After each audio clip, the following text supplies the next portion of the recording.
154. What?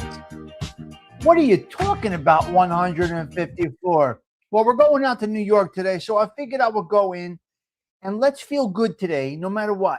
We got to keep on feeling good. Where are we? Where is our? Let's go in with this one today. I feel like driving right into New York City this morning with this masterpiece right here. Everybody, settle in, get your coffee. We're feeling good today. It's Wednesday. 6-3-20-26. Let's go right over the bridge into New York City. Here we go. Coffee Talk live next, right here. Start spreading the news. I'm leaving today. I want to be a part of it. New York, New York, these vagabond shoes are longing to stray right through the very heart of it. New York, New York, I want to wake up in a city that doesn't sleep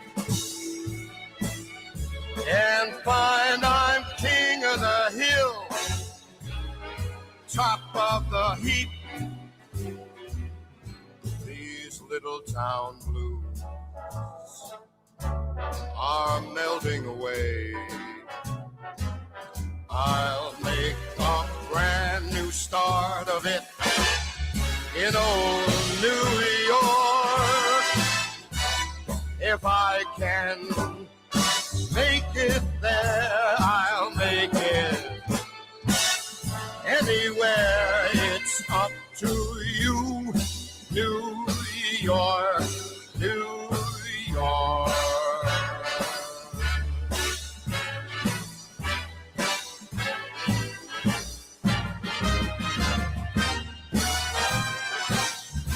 New York, New York. All right, Frankie. I want to take us right in, sir. In a city right over the bridge. Here we go. Sleeps. Beautiful. And find I'm a number hello, Susie. one. Can you hear me, Master Galaga? Of the list. Adam. King of the here. hill. Let's go. A number one. All right. Yes, Susie, yes. These love little this. Town blues. Right over the bridge. There we go. Right in. We're going right in. Oh, yes. melting away. I'm gonna make a brand new start beautiful, of Sundance. it Beautiful. in old New York.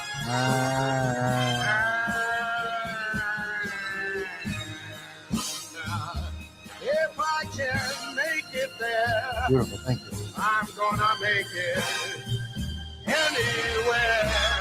It's up to you, New York, New York. What the fuck? New York.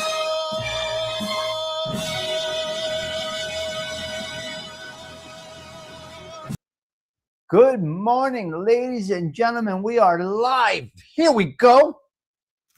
We're live at the Social Club on a beautiful Tuesday. Why is it beautiful? Because I said it's going to be beautiful. All right, let me put the chapstick on. Let's get this show going here. 154th consecutive Kawfee Talks, consecutive for the year. For the year.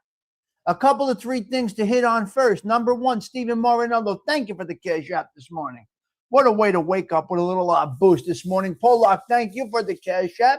Brooklyn, good luck to your daughter. Delilah, hope everybody's coming along okay and feeling well. What else do we got? Pollock dropped a nice, I said, what do you call this thing over here? This super chat. So those are the couple of three things I wanted to touch on. Today we are not doing a Machiavelli Minute. We're getting into an individual called Leroy Nicky Barnes. This is a request. Let's see what we got on this guy. Pietro Rizzolo, good morning to you. Let's try to get a 25 piece in here this morning if we can. That would be beautiful. Can't stop, won't stop. Where is CG2 this morning? Have that coffee, Susie. Barry, get that coffee. Sundance, sip up that hot coffee, you. Bimby Palermo, you got the cannolis? They're on the bar next to the coffee or what? Let's see what Leroy, Nicky Barnes is all about. I have no idea. Don't know this guy from Harlem. Yes. Everything is good, Tommy. Thank you so much for asking. There's no thanks needed. That is what we are supposed to do here. We respect our chatters. We respect our donors. They come above all else. Coming in here looking for money and this and that, and you're a greedy motherfucker, it's going to backfire on you. Okay? Got to be a man's man, so to speak, in this thing called YouTube. Let me go. Connected here. Let me fix this here. We got everything. All the systems are going right. We got a couple of bullet points to get down, a couple of things, this, that, the other thing. But, hey, we're feeling good today, and that's all that matters. Hopefully you're feeling as well as I am. Spiritually, mentally, physically. It's a decent day. Positive vibes only. The coffee's hot, man. Maron. Woo! Coffee is steaming, Barry. Arlene Morlino, hello. Brooklyn's taking the daughter to get her wisdom teeth out. That's a tough surgery. I had them all four done. How about this? Want to call something crazy? Me and my ex-wife had to have our wisdom teeth out. What did we do? We did it together. What? Like going for pedicures together. We went to get what? Who does that? What couple does that? Goes and gets their wisdom teeth out together right next to each other. We both had a pop of Valium before we left the house. We both got to the thing. The guy knocked us out, and we had both husband and wife wisdom teeth surgeries. Jimmy Palumbo, my main man. How you doing down there, kid? Hope you're all right. Nice to see you. So, Brooklyn, me and my ex-wife, we went in there together. We had our wisdom teeth, all 8 taken out together. Taken out in college. It was not a good experience. I smoked at the time, so I developed. Yeah, Delilah, you got to follow. I didn't get any problems. I listened and I did it. So that's where we're at. All right, we got a 25 piece today. And Brooklyn's hanging out, I see. And Sundance is here. And Adam's still hanging out. Delilah's coming in heavy. Sundance is right there. I see you. Okay. Yeah, she'll be fine. It's fine. It depends. What's going on up there? Nothing. It's all good up here. Quiet. The neighborhood is the neighborhood, and that's where we're at. Jimmy Palumbo, how's it going down there? You won't see me this summer. I won't be in Wildwood this summer. Well, I don't think I'll be in Wildwood this summer. To be determined. We got a lot going on here up in North Jersey, so we got hospice care situation going on. Gerard, good morning to you. All good. All right. Yeah, everything's good. I mean, I got nothing, no complaints. Everything's going good with the channel. We're doing fantastic. We're growing nicely. You've been here for a while. We were trying to get to 6,800, I believe. That was our next goal, Jimmy Palumbo. Let's see our numbers this morning. CG2 is not here. Let's see where we're at. 6,800. Oh, we made it. Yes. Awesome. I'll reach out, of course. Okay, we made it last night, guys. I wake up. I don't even know. I don't even look at this fucking thing anymore. But we did it. Total subscribers, 6,800. Okay, now let's see if we got those views we were looking for. I don't think we got there yet. Let's see. Let's see. This is your social club. Let's see what we got here. Wow. We got to 6,800. Let's see. 7,000 away from 3 million views. We'll get it a couple days. 7,000 away from 3 million views, and we hit 6,800 subscribers this morning. Beautiful. Slow and steady. We're not buying anything. Yes, we're not buying anything through the partnership, through the thing your sister's ass. We don't do any of that shit. We just come on, we talk, and what the fuck? This is it. Wherever we go, we go. Everybody has a different experience, Barry. Everybody has a different experience. It's so different. CG2 had her modem go down last night. She has no internet. She'll be back tomorrow. Okay, CG2. We hope you're all right. You guys have been absolutely incredible. Let's wish Mike F, please. He's on a journey. Let's hope Mike F is doing well on his journey. He's undertaking a deep, deep, deep journey. We won't see Mike F until June 22nd, guys, the day after my birthday. So we may not see Mike F till June 22nd, Bambi. That's a long time. But he keeps in touch when he can, and he's on a big journey right now. So Mike F, safety out to you, number one. This group has been with me from day one. You guys have been consistent with me, Susie, and it is more appreciated than you all know. Some have come, some have gone. Fuck it. We cycle through. Got to get to work. Okay, you do your thing. I'm still listening, though.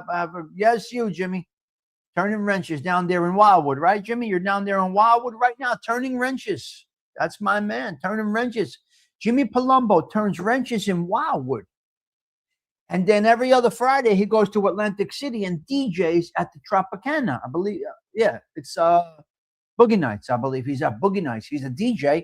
So you guys got right now a DJ in Atlantic City and a man that turns wrenches. That's a hustling man right there. Northeast Philly. Okay, I get confused sometimes. You got to, He's in Northeast Philly, and then he goes to day job in Philly. Yes. Okay, live in Wildwood. I got it. I get confused. For all of you Tommy Stigs fans, I'm making a Pixar version of the movie Casino. Tommy is one of the stars. We're looking forward to that. Let's go. Yeah, prayers out to Mike F. Let's go, Bams. Yes, you're all over. You're like me. We're everywhere. That'd be nice. I'll have to check that out. I don't think she made it yet. I think she's in the studio with Steven Spielberg's doing it. Okay, well, I'm going to go into one of my bullet points right now, if you don't mind. I'm going to break the system a little bit, if you don't mind me doing that. And here is the system breaker. Hold on a minute. Here's the system breaker. I don't typically do this, but Bambi is here, and I want to explain to you something. We were talking about artificial intelligence, and we're going to talk about artificial intelligence today a little bit. Hey, YouTube, clip this. Artificial intelligence. There was a lot of pushback from a lot of people in Hollywood about the pushback about the artificial intelligence. But apparently, right now, Martin Scorsese is embracing artificial intelligence. he has crossed over, and he feels that it can add to cinematic masterpieces. So Martin Scorsese given a check mark on artificial intelligence, where applicable, of course. There's some things you cannot replace. You can't replace a Joe Pesci or a Robert De Niro. You just can't do it. But check mark, Martin Scorsese puts his stamp on using artificial intelligence. So there you go, people. You can now make a movie. So Bambi, you can do it. Yes.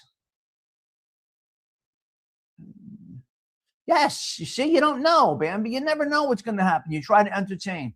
See, some people say, yes, we're going to see that. Some people say that artificial intelligence is not okay, and it's a cheating way. And there's all kinds of bullshit things about AI, but the creative mind is still behind it.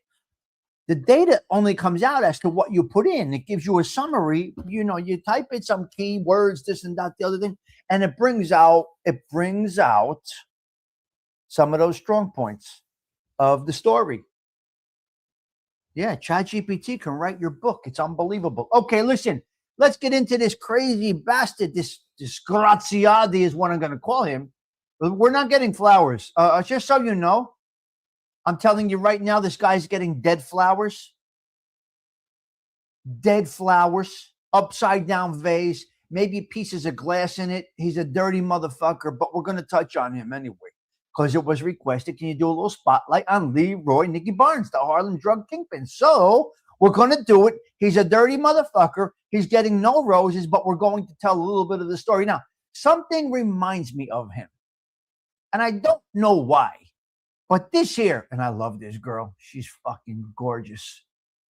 She is beautiful. Okay, I'm a big fan of her. I think she's just gorgeous. All right. Pam Grier is one of my favorites, most attractive women that I have ever looked at. Okay, so listen to me. It's not about her. It's not about this movie, but I just feel like something about this here. I don't.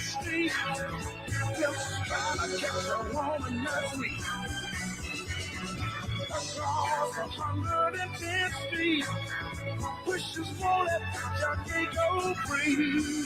Oh, 110 speed. I want to try like at the trick on the street. Ooh, baby. Across 110 speed. You can find it all.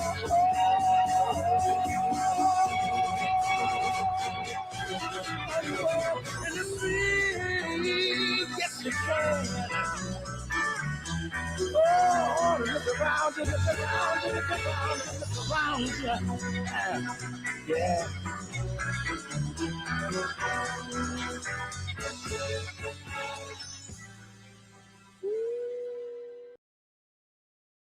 Love her. Love Pam Grier. Gorgeous woman. Beautiful girl. Beautiful girl, Pam Grier. So that was a Tarantino movie. You think it's his best? Yeah. What a great movie, Gerard. They were excellent in that. But it's about the drugs, and you know how we feel about the drugs.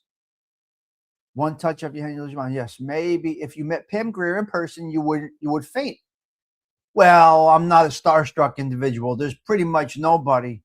Yes, sure, absolutely. Pretty much, there's nobody that can get me starstruck. But yeah, maybe. Hello, Lilac Lime. Great to see you.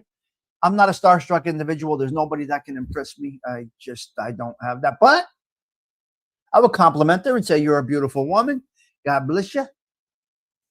Keep working. I don't know. Reservoir Dogs and Pulp Fiction. Yeah, they were both great movies. Quentin Tarantino. Maybe we'll spotlight Quentin Tarantino. We never did it.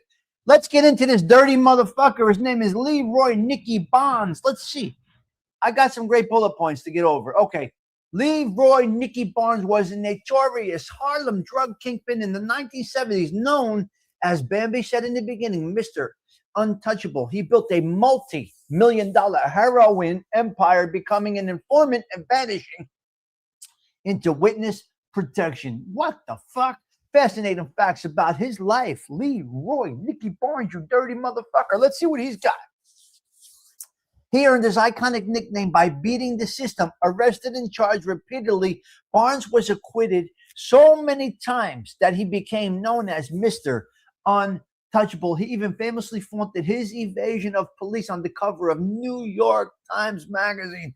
He created the council to eliminate deadly turf wars.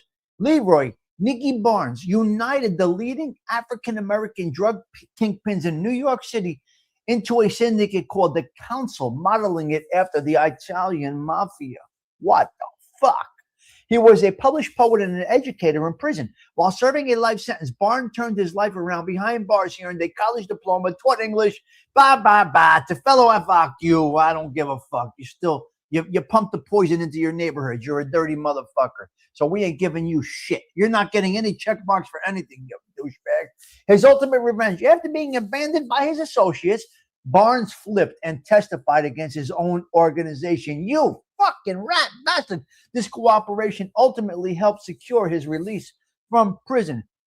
This is a dirty bastard. This is a dirty motherfucker. He pulled off one final secret. Although he died of cancer in 2012, his status in witness protection was so tightly guarded that his death was kept completely hidden from the public for 7 years. Pop culture legacy. His life story, along with his rivals with other Harlem kingpins like Frank Lucas, inspired the 2007 film American Gangster, in which he is portrayed by Cuba Gooding Jr. All right, he's a dirty motherfucker. He's a real snake, as Bambi says. Let's go over some sad facts. Well, he's a sad, sorry motherfucker, right, Cheech? I mean, would you say he's a douchebag or what? His own family, he told on. He's a dirty motherfucker. Yes. Right? 100%. Who came in that I missed? Let me see. NJ Wise Guy. Good morning. I see you up there. Got to capture everybody. Got to make sure you recognize everybody as they come in. Even if you break the cycle of the show, you still got to recognize and acknowledge. Sad facts. Leroy, Nicky Barnes, the infamous Harlem heroin kingpin known as Mr. Untouchable, died of cancer in 2012, living his final years in anonymity after a life of immense criminality as well as betrayal. The most somber and tragic aspects of his life, destroying his own community. This I like. This is good. Hello. Who's that? Is that Mark Jaleo out there? Hold on. The dirty motherfucker destroyed his own community. Barnes built a $25 million a year empire, flooding inner city neighborhoods with heroin, knowing firsthand the horrors of addiction as a former street junkie himself. What would you expect of the guy? Ultimate betrayal. After his 1977 conviction, Barnes learned his inner circle, the council, and his own wife were squandering his wealth and breaking their loyalty oaths. In revenge, he became a federal informant, turning over 109 names and testifying against former allies to secure his own release. Wow. He's just the ultimate douchebag, right? He's just the douchebag times 10. Family tragedy. While Barnes was serving his sentence, his two young daughters ended up in foster care. His drug-addicted brother died of cocaine overdose, and his mother battled heroin addiction before eventually recovering. Erased legacy. He spent his final decades in the witness protection program. He was stripped of his flamboyant past, trading luxury for a mundane job, and eventually died entirely located in an unknown place, isolated from his former life, forcing him to keep his identity hidden from his friends and his grandchildren. He was a dirty motherfucker. You know what? Go fuck yourself. Hello, hey teacher. Leroy Nicky Barnes Wells, the infamous Harlem drug lord of the 1970s, amassed an estimated net worth of over $50 million. He built his fortune through a highly structured and expansive heroin empire known as the Council. Here are the key facts regarding the wealth, assets, and lifestyle. Massive cash flow. At the height of his operation in the 70s, this motherfucker was pumping out $1 million per week in heroin. He personally estimated he earned at least $5 million in the years leading up to his 77 conviction. Lavish lifestyle, possessions. Barnes was known for his flamboyant lifestyle. When authorities raided his operations and homes, they routinely found luxury items like custom-built Maseratis, a fleet of Cadillacs, a wardrobe of up to 200 tailored suits, and hundreds of pairs of custom shoes, legitimate investments. To legitimize, yeah, of course, he did some of that. Financial downfall. His downfall largely triggered by his own arrogance when he openly flaunted his wealth to the cover of the New York Times Magazine in June 1977, famously wearing a custom suit and a defiant tie. This enraged authorities, who subsequently seized all of his known liquid assets, properties, and a massive car collection. So listen, we are done with this dirtbag motherfucker, clown, rat, just a douchebag, as Gerard said. An absolute douchebag. Leroy, Nicky Barnes, you are entitled, sir, to rot in the depths of burning hell. We condemn you. We condemn you right now. Right now. Motherfucker. No, motherfucker. It's a shit bag. I condemn you. I condemn you to the depths of burning hell. And that is where we put Leroy, Nicky Barnes. We make him burn in the depths of burning hell. All right, Leroy, Nicky Barnes, you are a dirty motherfucker. We have no use for you. Whoever requested that spotlight, thank you. It was pretty fucking awesome, I must say. I did like doing it. I absolutely like doing it. Did I learn? I learned a little bit. I learned that he's a dirty motherfucker and flooded his own neighborhood with the babanyas. He's a dirty bastard, right, Sorcelli? So Leroy Barnes, go fuck yourself, you dirty motherfucker. Let's curse this morning. Why not? Fuck it, let's curse.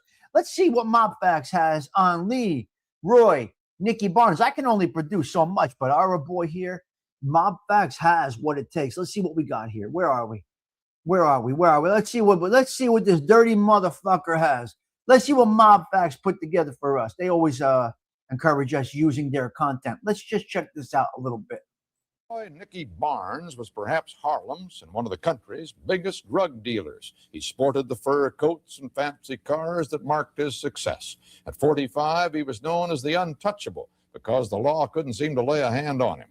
But today, he was sentenced to life in prison, presumably now stripped of his hero's garb in the underworld. Barnes is appealing his conviction. Nicky Barnes go free. Leroy Nicky Barnes, who for 7 years in the 1970s was godfather of the largest and most profitable heroin-selling operation in the history of New York City. Between 1973 and 77, Barnes was arrested variously for homicide, bribery, drug dealing, and gun possession, but none of the charges stuck. He became a Harlem legend and very rich, and whatever he had, he flaunted, be it women or Rolls Royces.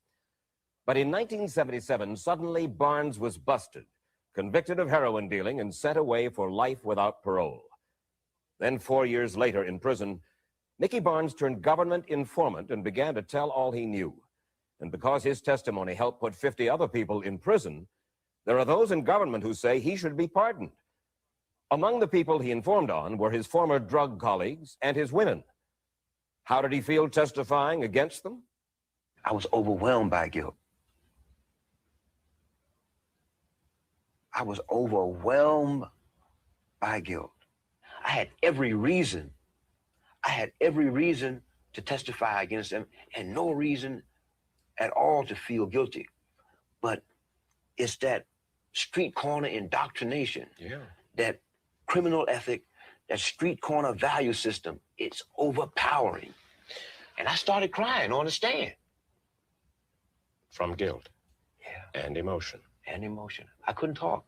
Barnes testified about his secret 7-member drug council, composed of the most successful black heroin dealers in New York, some of whom attended this birthday party for Barnes in the middle 70s. According to Barnes, they shared an oath of brotherhood and loyalty to one another. The oath of brotherhood was 7 words. Treat my brother as I treat myself. To treat my brother as I treat myself. And there was a certain... You're a garbage pail. He's a trash can. Mystical dynamic present when we said it. Right? Never kill anybody? No. Had other people do it for you? Oh, I guess that would best describe it, yeah. These pictures of addicts and dealers were taken by police at the time Barnes was kingpin. Between 1973 and 79, when Barnes operated, more than 2,100 people died in New York City alone from drug overdose. And according to the DEA, most of those deaths were caused by heroin supplied by Barnes' organization. What the fuck? He paid his street sellers not in money, but in heroin. And since many of them were addicts, that ensured an active and loyal sales force. But in 1977, Barnes, who had been arrested 13 times on various charges but never convicted, was indicted once again. What was his reaction to this latest indictment? He posed for the cover of the New York Times Sunday magazine. They called him Mr. Untouchable. Oh, my God. Among the interested readers that Sunday morning was President Jimmy Carter. The former U.S. attorney from New York who prosecuted Barnes was Bob Fisk. I got a call on Monday morning after the Sunday in which that article appeared from Griffin Bell, the Attorney General, who told me that the president had read the article and had told Attorney General Bell that he felt that the case we had against Barnes in the Southern District of New York was the most important case in his administration, because as he read that article, he felt that this case was a classic test of whether our criminal justice system works in this country. 1 year after his indictment, Leroy Nicky Barnes was convicted and sentenced to life without parole. There you go. It was while Barnes was in prison that he suspected that the two main women in his life, Thelma Grant and Shemeka, were sleeping with his former business partners, thus violating the code of honor that he says existed on the street. Fuck you, you dirty bastard. You deserved it. Yes, Pete, he was dealing with some wise guys. 100%. Wow, what a dirty bastard this motherfucker was. Yeah, you got to burn in hell, you fucking garbage pail. You are a dirty motherfucker is what you are. Let's see what else Mob Facts has for us over here. What a great channel, guys. Please go check out Mob Facts. They are great. And 11 other people were found guilty of drug sales and conspiracy. Today, Steve Ballman was in the courtroom when Nicky Barnes and 2 other defendants were sentenced. Whenever he's come to court, even the day he was convicted, Barnes has worn the same icy look, revealing no emotion whatsoever. So it was today as his attorney appealed for leniency, reminding the judge that his client had been acquitted on 3 of the charges, although he was convicted on 3 others. Barnes himself stood and claimed his innocence, maintaining that he never even spoke to the 3 people who had testified as the government's main witnesses against him. U.S. Attorney Fisk then told the judge that the proof had been convincing and overwhelming that Barnes ran the most profitable. Okay, so that's it. So he was convicted of it.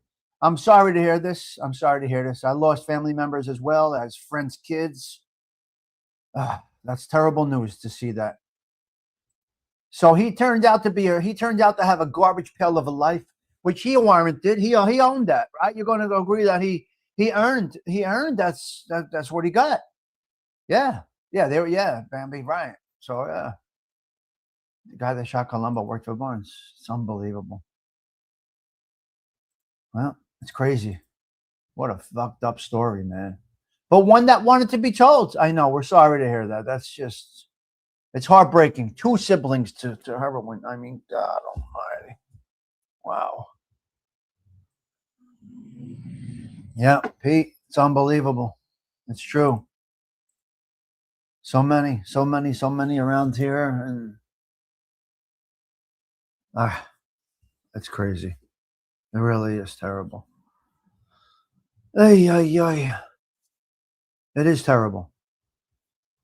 So we must be grateful that it didn't end so well for him. He's not a fucking street criminal. He's a garbage pail. He's not a bookmaker. He's not a loan shark. He's none of that. He's an absolute fucking garbage pail. When you pump that heroin into the streets, you are the worst of the worst.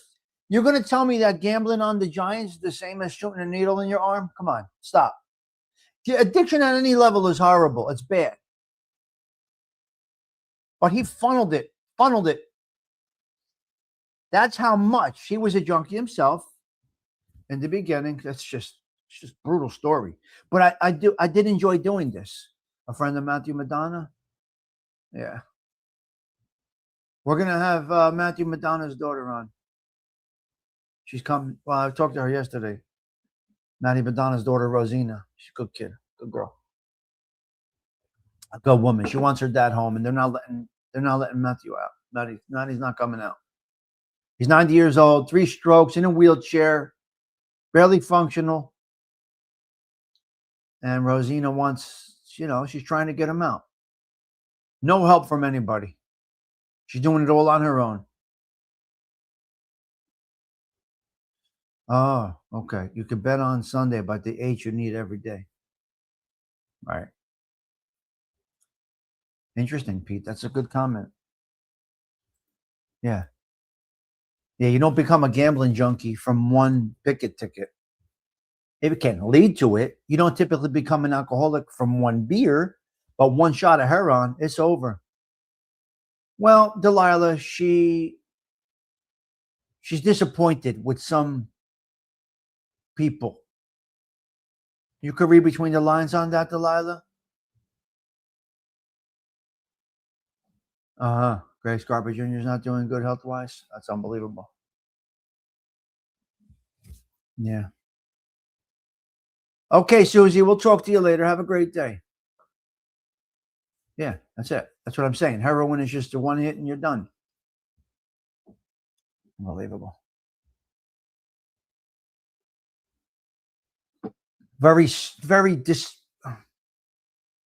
Just a self-centered fucking platform, and it's unbelievable. You know what I mean? It's terrible. Burn those fucking hats. They were for one person.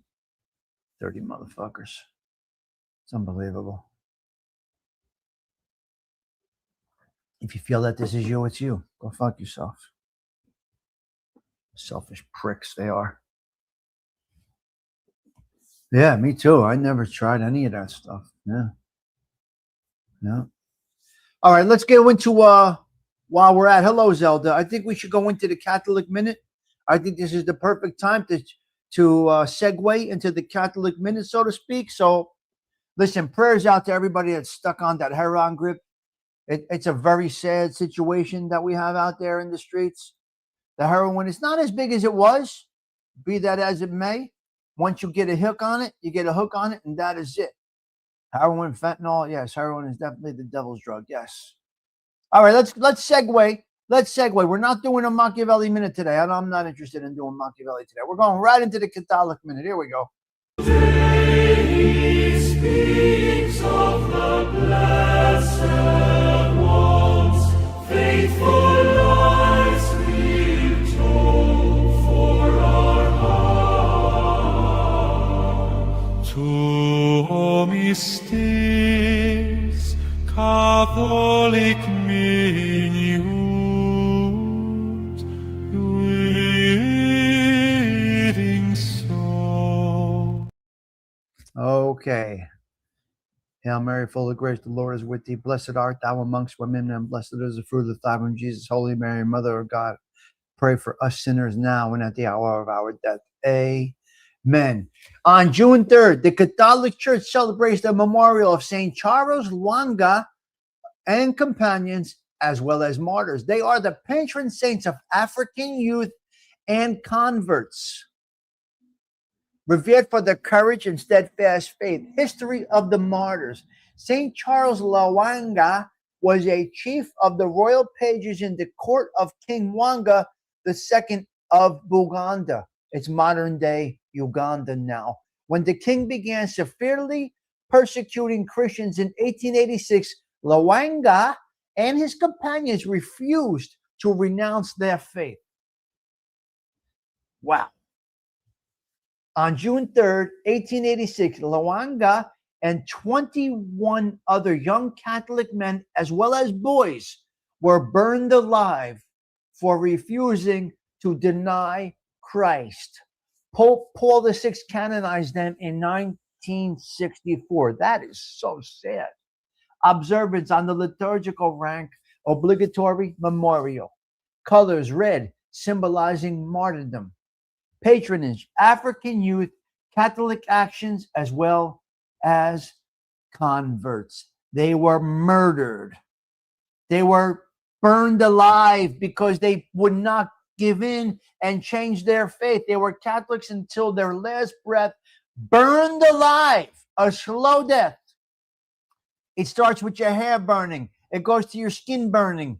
It takes a long time to die from burning. It's a very, very painful, very, very, from what I understand. I mean, you can imagine burning your finger on a toaster oven. Just think about this, dying this way through burning. It's just sick. It's absolutely insane, right? Think about it. Right? It's crazy. It is crazy. Yes, it is crazy. All right, let's do a couple of 3 more things. All right.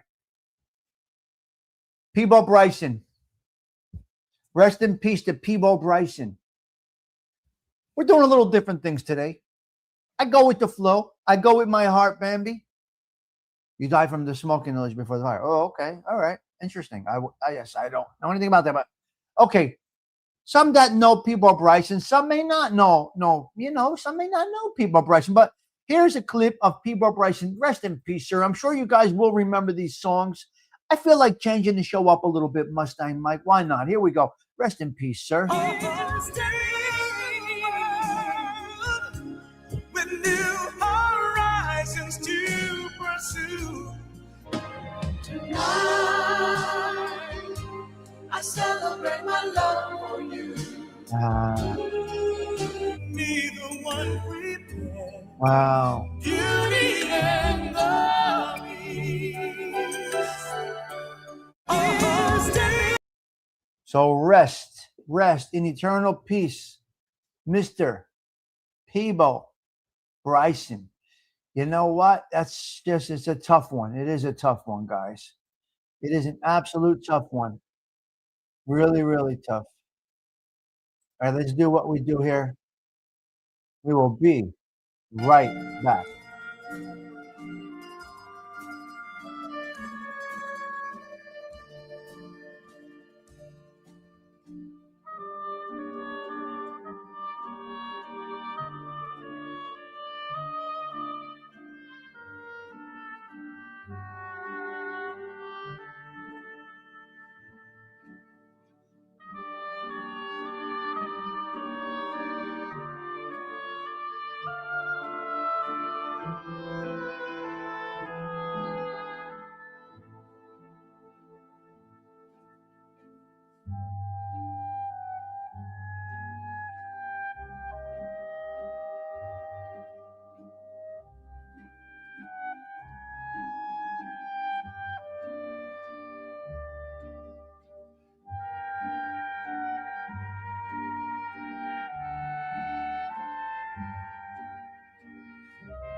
So we send our prayers out to Peabo Bryson today. It's just the right thing to do. It's the right thing to do. We are back. Hello there, Osada. What's going on there? Hello, Osada with the tomatoes. I see you, James Simpson. Good morning to you. James Simpson saying good morning to Adam. Wonderful group here. Oh, right. What else do we got? What else do we got today? Okay, let's go through a couple of 3 bullet points. Why don't we do that? How about we go through the bullet points? Would you like to go? Let's do a couple of bullet points. 37 seconds. Here we go. It's the Tommy Stigs Show in 3, 2, 1.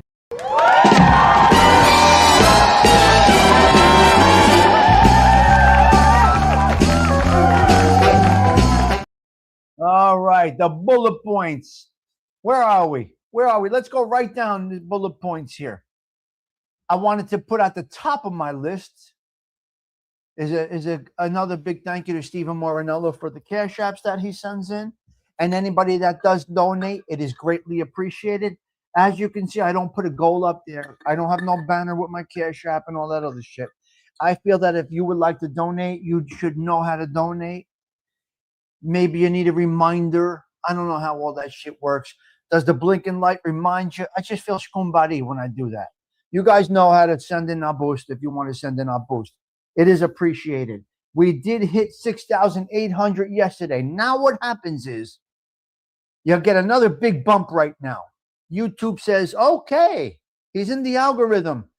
That's why you guys got to keep leaving comments, hit the likes, whatever that is that you do, because now we're on the road to 7,000 subscribers. Is that a big deal? It's garbage in YouTube. 7,000? The fuck is that? But it is something nice, especially when you achieve it so slow and steady as I've been doing. So I figure a couple of more months we'll get to 7,000 if it's God's will, right? 6,800, 6,800 this morning. Bullet points. Here we go. So Stephen Morinella gets a thank you, and all of you guys that do donate, it is appreciated. Whether it's through, let me do one right now. Let me do something right now. Whether it's through this, because I'm going to do it right now like a jerk off that I am. I'm going to make a donation. And here we go. Let's see what we got here. Let's see who gets my membership gift. Who's going to get it? Come on. Come on. Who's getting Tommy Stigs membership gift? It's going to Jay has 17. I think that's over from us. All right. So I sent out a gifted membership. I like to do that once in a while. 50 years ago today, Bohemian Rhapsody from Queen came out. Oh, no. It either came out or it hit number one. Anyway, 50 years ago right now, Bohemian Rhapsody by Queen hit the records, hit the stores. Victoria's Secret, these dirty hoers. Wait a minute. Hold on. In a tough time that we are in right now, monetary-wise in this country, Victoria's Secret is through the roof. Bambi sent one. Who gets it? Sunflower Dragon. Thank you, Bambi Palermo. Appreciate that. So, hey, teacher. Victoria's Secret is through the roof. Now, if you're wearing them push-up bras or them dongs, whatever you're wearing from Victoria's Secret, you are helping. Well, listen, the product is very, very high quality, Victoria's Secret. Now, they have the push-up bras, and I'm going to tell you that the bras unclip easily. I'm going to leave it at that. The bras, they unclip. Very simple. You know, I'm going to leave it right there. You guys can use your imagination as to why I would know something like that. And some of them have that front clip thing, which I don't like at all. I'm not a fan of that. I like the back. I like when the women have it on the back, not on the front. Anyway, that's another story. That's another story, okay? So Victoria's Secret, you're through the roof. God bless you. Bravado Cigars, our friend Brian over at Bravado Cigars. Who got this one? Delilah. Oh, Delilah sent one. Who's that? Gen X to the seventh power. I don't know if that's Gen X effect or what. Thank you, Delilah. Appreciate that. Very nice. We're doing good today. So, well, I mean, don't you make me blush, you. You're all crazy. So our friends over at Bravado Cigars, we made it happen here in New Jersey. Very unusual situation. If anybody knows about the FIFA organization, very, very, very, very, very difficult to become a vendor at the World Cup tournament this summer here at the Meadowlands. Well, our friends over at Bravado Cigars, Brian specifically, I spoke to him yesterday. He got the he's a vendor. Very nice. Good work, Brian, over at Bravado Cigars. You are now a vendor for the FIFA tournament. That's beautiful. White Castle veggie sliders. I spoke about this yesterday briefly. I want to try these badly. Dr. Prager is making them. I'm a big fan of Dr. Prager's veggie burgers. They're over there at White Castle Sliders now. Okay, we're going to see. You're going to see. I can't wear lace bras. They make me itchy. Well, then don't wear the lace. You can wear the full coverage. You can wear the push-ups. There's so many bras at Victoria's Secret. All right. Uber, lost and found. Earbuds, phones, cash, calculator, a breathalyzer, and one man driving Uber said somebody left a plunger in the Uber. That's a whole situation. A dollar slice. A dollar slice is now $3. Now, I was with somebody that went away for a little bit. When they went away, a slice of pizza was $1. They recently got released, and they saw a slice for $3, which is even still cheap. So how long was this guy away if he went into prison when a pizza slice in North Jersey was $1? How long ago was that?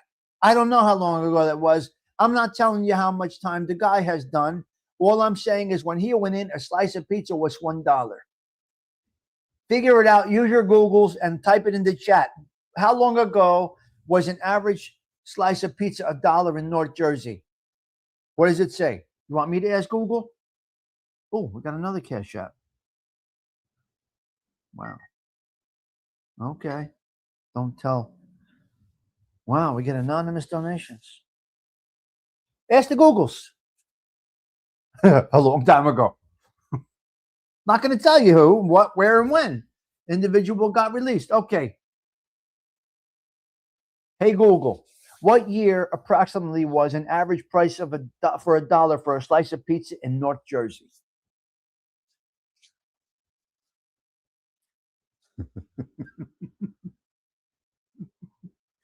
$1982.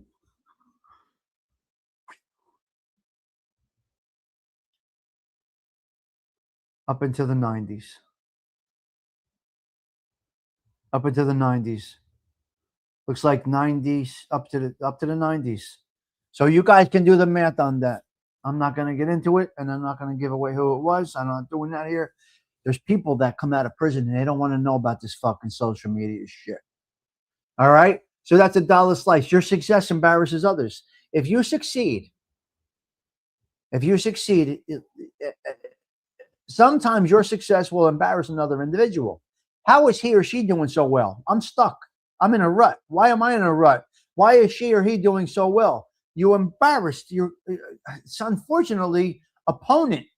I don't see it, but how does your YouTube success embarrass others? It just does. They say to themselves, how does he do it?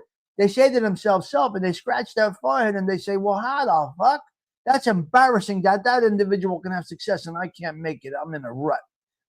Work on it, motherfucker. Work on it. Okay. Struck channels. Why do channels get stale and stuck? I don't know. Stuck channels. Why do they get stale and why do they get stuck? I don't know. I can't say why. There's channels that are stuck. They're stale. There's no movement. There's no growth. There's nothing to celebrate. What are they doing wrong? Did you have to mention pizza? Now I want one. Me too, Arlene. Me too.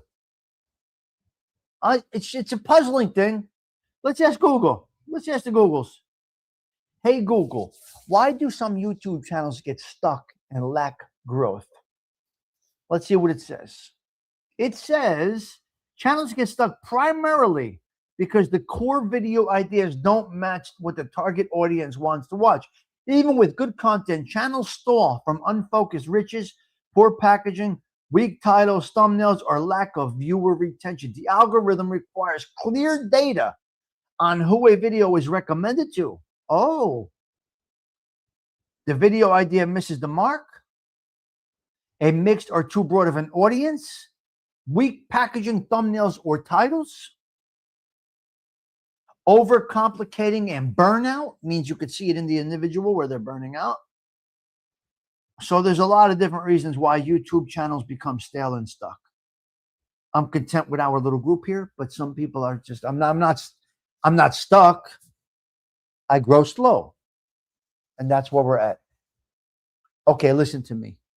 Your boss, let's just say your boss. Let's say Pete Rizzolo is the president of the company. Delilah and Mark have been working for Pete Rizzolo for 30 years. Pete owns the company, 20 years. I'm going to use a hypothetical. They hire Arlene Merlino to come in as the new operating managing, whatever you want to call it, vice president, manager of operations. Arlene comes in with a new list of ideas. Delilah and Mark have been working at the company for 20, 25, 30, 35 years. Now somebody comes in with new ideas because Pete Rizzolo felt that Arlene is the individual that could take their company to the next level and put the faith and the trust in that individual. Now your workforce, Delilah and Mark, resist. You're going to kill the company. You don't know what. Right away, you're done. You're out. You're done. Right away, when you resist, you're done. So it happened at 60 Minutes. They hired a new, new managing people, whatever the fuck it is, right? And the people that were at 60 Minutes were complaining. 30-year individuals got fired. Get the fuck out. If you're not going to go with the program that I was hired to implement, you're out. Pete Rizzolo said, anybody that doesn't go along with it, you're fired. You have to adapt to change. You have to adjust. Because I will tell you this, if that employer asked you 25, 30 years ago, David Lopez, on an interview, and you needed that job, you would say, I will do whatever it takes, whatever you want, sir. This is your company. All of a sudden, who the fuck do you think you are 30 years later to resist change? You shut up and you go with it. If it fails, that's on them. Don't even offer advice or opinion. Wait until that new boss asks you, hey, Delilah, your expertise, this didn't work out so well. What do you think? That's when you act. People, what the fuck? Who do you think you are that you're so important, that you're so good, that when the president of the company hires somebody to run the company because they like their ideas, that you are going to be there and say, this is going to be a failure. You should get fired immediately. Listen to me. That's my opinion. You could call that Machiavellianism. I don't know what the fuck you call it, but that becomes a weak link and that person has to go. Pete Rizzolo hired the individual to get his company in line. You just follows fucking suit. I don't understand this, people. What is his mindset? They told him, you're destroying 60 Minutes. Be that as it may, let it fucking play out. They hired you for the job. I just don't understand. So Peebo Bryson today, we're going to say, did die at the age of 75 from a stroke. It's very sad. This is what happened, and that is where we're at right now. Hold on a minute. Let me check something here. Wow.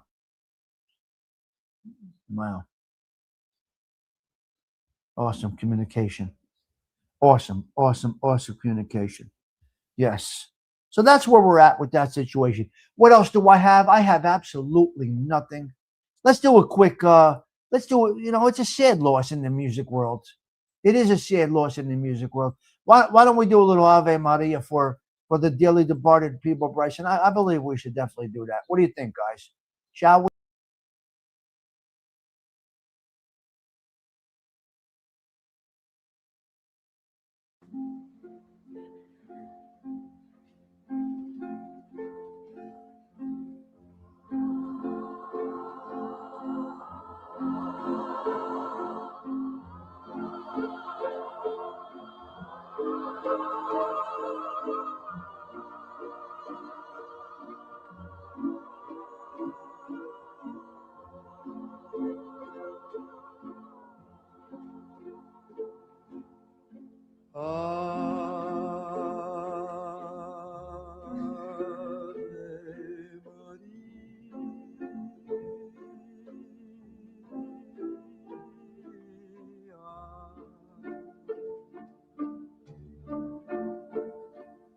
Gratia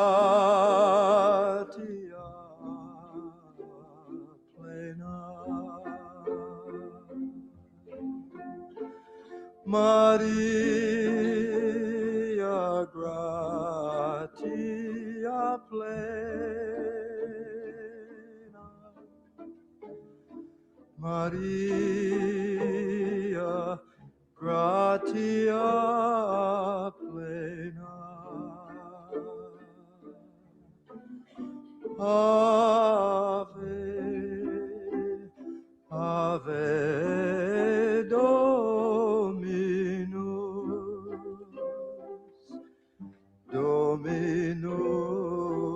tecum.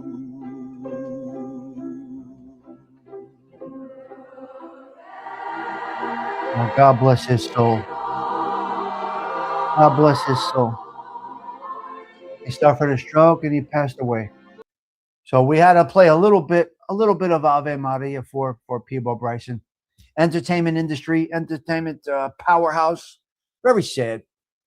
These people die. You know, people come and go. 75 years old, had a stroke. It lasted 3 days, and he eventually passed. So that's where we're at with that right there. So rest in peace to you. All right, let's do. We're gonna do good. We're gonna do Uncle Badass. We got to get into Uncle Badass. Now I want to show you something, Bambi. If you're still here, give me a second of your time, if you don't mind, Bambi. Give me a second of your time. And after our uncle, I'm going to show you something different. Here we go. Oh. Wow. We lost the sound on Uncle Badass. We lost the sound on our uncle here. AOV would love that. You've survived! Wow. Good fucking morning, you tough as nails motherfucker! You've survived every worst day you thought would break you! Means today doesn't stand a fucking chance! Keep pushing and don't fucking look back! Good. Beautiful message. Okay, let's go. I want to show you one of my favorite comedians, and I want to know if you like her. Okay, here is about the cookie, okay? This is going to be about a cookie. Get ready. Look at the screen. Here we go. Here we go. Check this out. A motherfucker. Why? Wow. Hold on. They blocked the sound for some reason, and I don't know why. I don't know why they do that. Sometimes the sound gets blocked. Motherfucker. You guys, I know it's a little confusing when you look at me because it's like I'm a sexy mom, right? You don't know if you're supposed to like eat my cookies or eat my cookie. But listen, I'm bad in bed and I'm worse in the kitchen, so all my cookies are burnt and dry.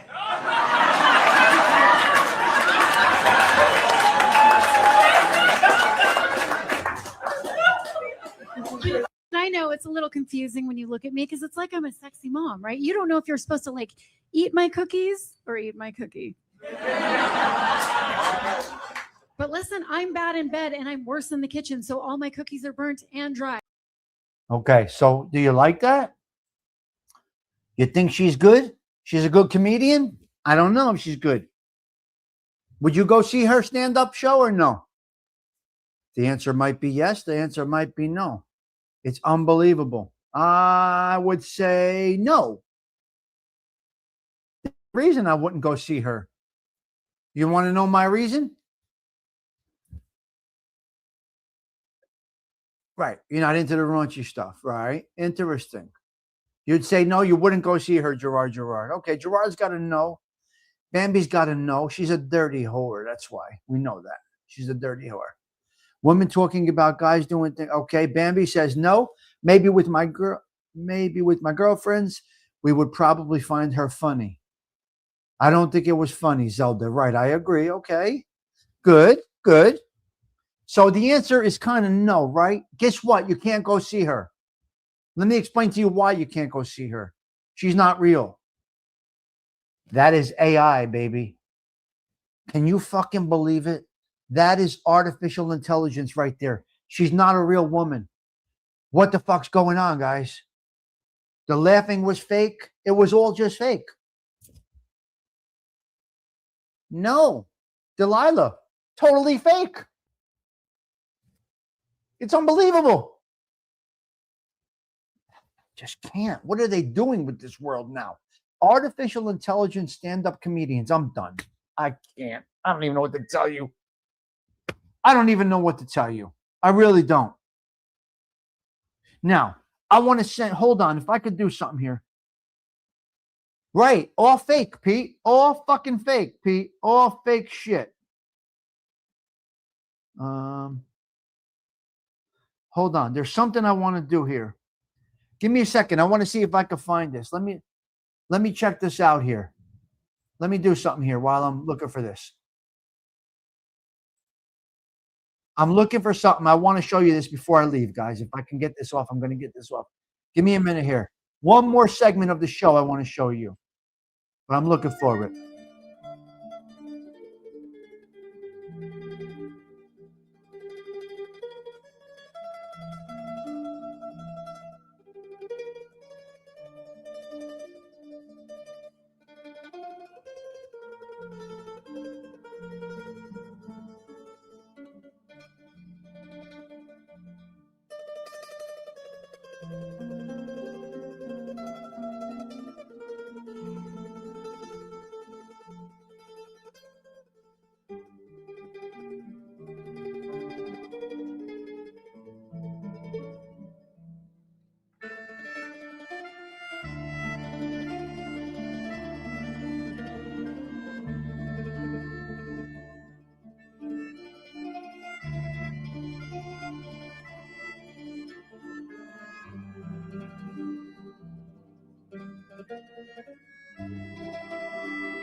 All right, Godfather, you're out. Okay, I'm going to try and do this. Now, this, let me know what you think about this. This is fucking incredible. If this plays, we're going to be lucky, okay? This may or it may not play. Look at the screen right now, guys. You should love this. Nope. Look.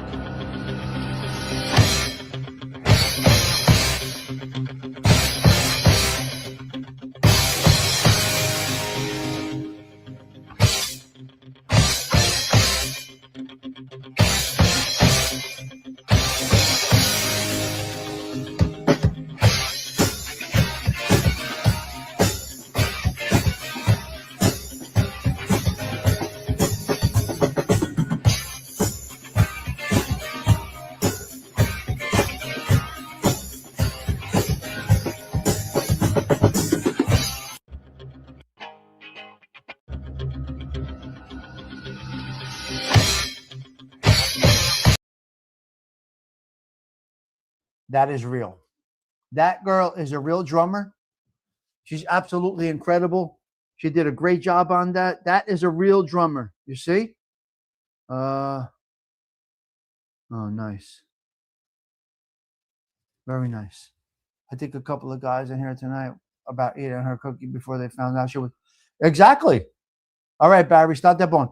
Yep. All right, guys, listen. It's time to rock and roll. Hopefully you had an enjoyable show today. We talked about Leroy Nicky Barnes, a dirty motherfucker that he was. No flowers for this dirty bastard. No fucking flowers for this animal. None.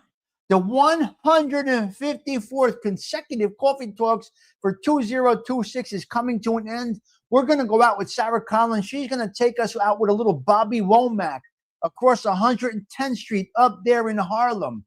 Now, that is the lower part of Harlem. For people that don't understand Harlem, Harlem starts around 90, your sister's ass. I'm not sure, 92nd, 96, whatever. We're crossing 110th Street, okay? We're crossing 110th Street. Sarah's the best. Take us out with this Bobby Womack masterpiece. Here we go. This is to you, you dirty motherfucker, Leroy Nicky Barnes. Go fuck yourself, and you could burn in the depths of hell. Tommy Stigs wishing you all a blessed Wednesday. Ciao. For now. Take us out, Sarah.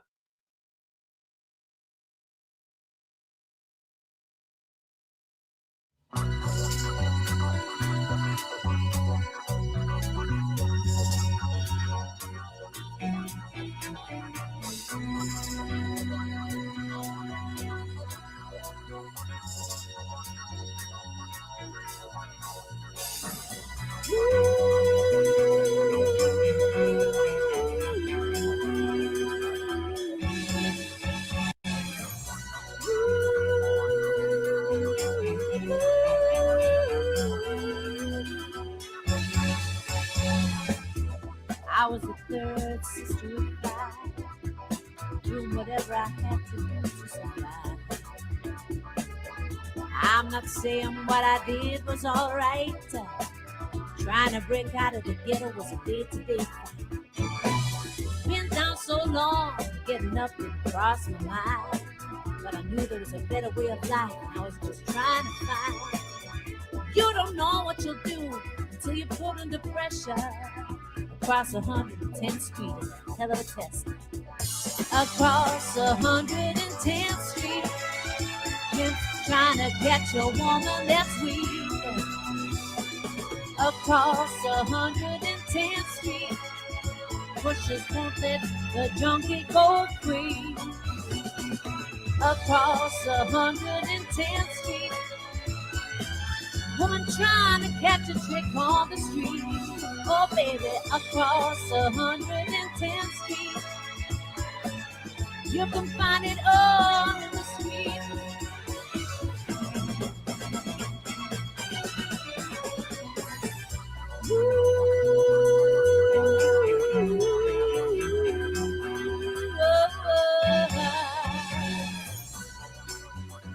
I got one more thing I'd like to talk to y'all about right now. Hey brother, there's a better way out. Starting that coke, shooting that dope man, you're probably high. Take my advice, to live or die. Gotta be strong if you wanna survive. The family on the other side of town can't tell without a ghetto around. In every city you'll find the same thing going down. Harlem is the capital of every ghetto town. Help me sing. Across 110th Street, we're trying to catch a woman that's weak. Across 110th Street, pushers won't let the junkie go free. Oh, across 110th Street, a woman trying to catch a trick on the street. Oh baby, across 110th Street, you can find it all